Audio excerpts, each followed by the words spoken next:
fast-growing fintech ecosystem globally, I'm sure this creates a lot of opportunities as well in this space. And it's in fact time to hear it from our guest of honor today, Shri Anand Madhya, officer on special duty to the Chief Minister of Maharashtra, Government of Maharashtra, to share his insights and thoughts on the 1 trillion opportunity for fintechs in India. A dynamic round of applause for Shri Anand Madhya.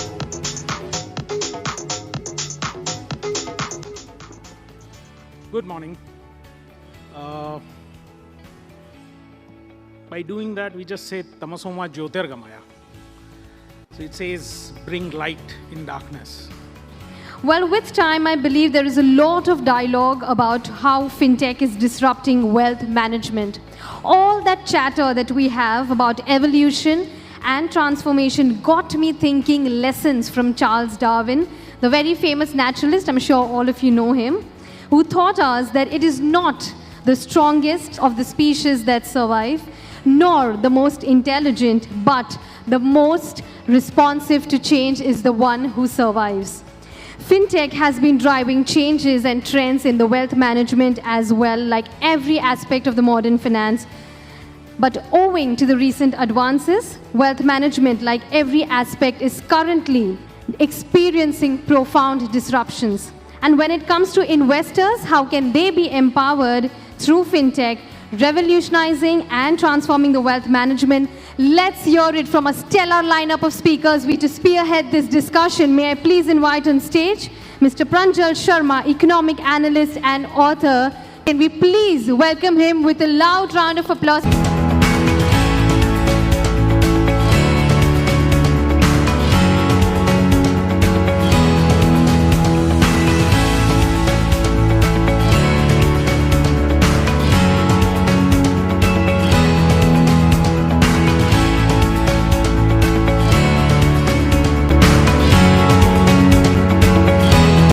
And now it's in fact time to kickstart this morning and to set the tone for this program and to talk about investing in gender intentionality.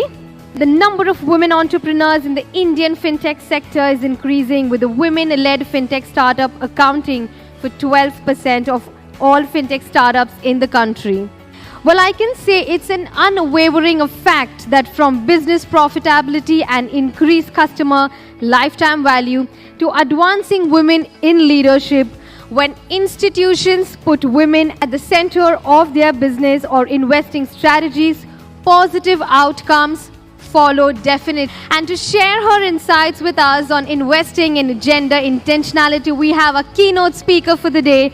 May I please invite on stage the Regional Head South Asia, Women's World Banking, Ms. Kalpana Ajayan. Can we have a round of applause for Ms. Kalpana, everyone? Really, in terms of how a woman can actually contribute once made confident to overcome the barrier. How for bringing out the challenges and the biases that women face, which is so unfortunate. So sharing a very, very inspiring story of Uma Ben that you mentioned in your address. More power to women like her and more power to women like you. To all the women in this room, and a very famous quote by my favorite women leader, Michelle Obama, that she says that there is no limit to what we as women can accomplish. So can we have a louder round of applause for all the wonderful women sitting in this room? More and more power to all of you.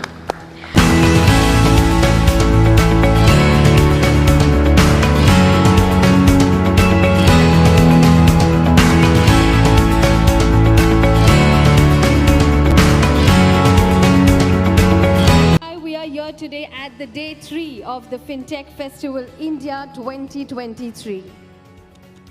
Well, our vision today, our theme that's focused around Vision 2030, shaping fintech future together. Well, today at day 3 at the Fintech Festival India is all about the future of finance and the important role that we all play in shaping it.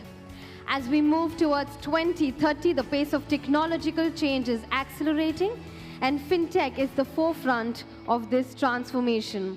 And today is the day of opportunity to listen from our industry stalwarts on a wide range of subjects. Ladies and gentlemen, it's time for our first panel discussion that focuses on banking in a borderless world, the impact of neobanks on cross-border payments and remittances.